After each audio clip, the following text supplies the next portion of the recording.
Hello everyone, Bertina Amy here, and welcome to my channel.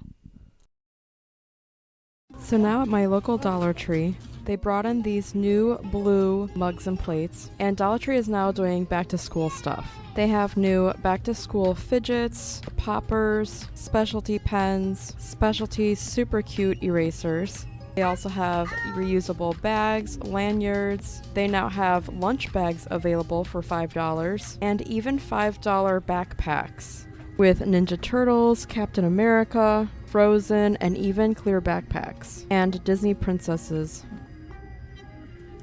I saw these highlighters that are erasable, and I did test them out, and they're not bad for $1.25. They also sell these gel pens that are also new. They also have a nice variety of felt tip pen colors, like an orange, blue, green, black, pink, purple, and this sort of aqua shade of blue. And I'll be testing them out in a later video. They also now have these dot markers that you can use for your dot art if you're into that. And their selection of crayons has absolutely exploded. There's various shades of skin tones, and it is just something to check out if you want to explore a variety of crayons. Also, this video is not sponsored, and if you're enjoying this content, please like and subscribe. Let me know in the comments below which of these new Dollar Tree items was your favorite.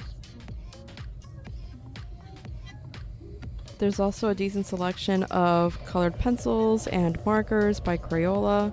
And in their craft section, there's also this watercolor palette that comes in a nice variety of colors, as well as a basic palette that you can use for your acrylics if you have them. But I particularly like the one with the watercolor palette, and it also comes with its own brush. Also available at my local Dollar Tree, they had these Harry Potter figurines in the plus section, as well as this cute collection of Disney figures with Minnie, Mickey, and Stitch for just $3. This fall tray I decided to pick up over at the plus section. They had a couple different colors in white, green, and this brown shade that I'll DIY with later. I'm really loving these beautiful shades of ribbon really well placed below this marble tissue paper. Peel and stick wallpaper collection has grown exponentially, and there are some really gorgeous varieties now. Let me know in the comments below which of these peel and sticks are your favorite.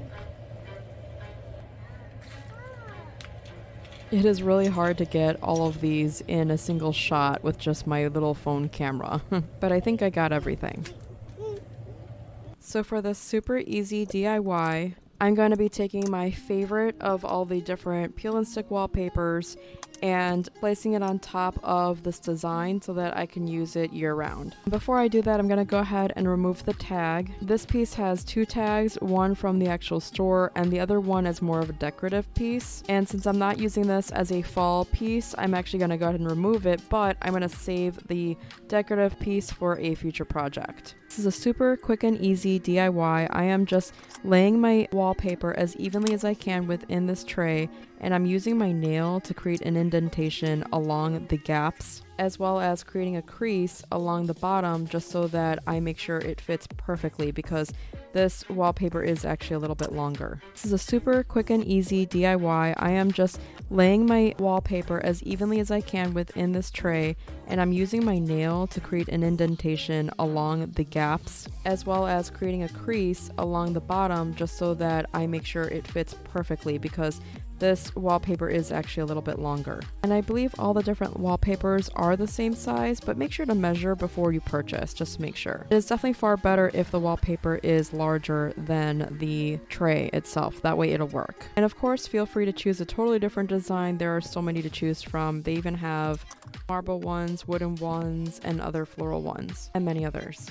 So if you've been following my channel, you know that I recently created a DIY elevated nightstand for my DIY bedroom, and I want this tray to sit directly on top of this DIY nightstand that I did, because that way if I want to lay stuff on top of it, it won't necessarily fall over as easily as if it was not there.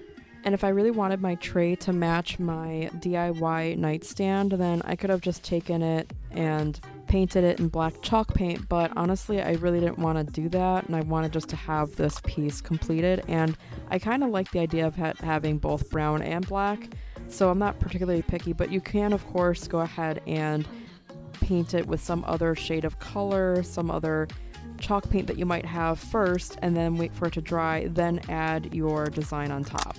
I did find this stuff to be repositionable, but I don't know that it would be as repositionable if you don't work on it right away, so just be mindful of that. And here is the final result. Let me know what you think in the comments below. I really loved the way that this turned out. If you enjoyed this video, please smash that like button and subscribe. And until next time, we'll see you in the next one. Thanks for watching. Bye.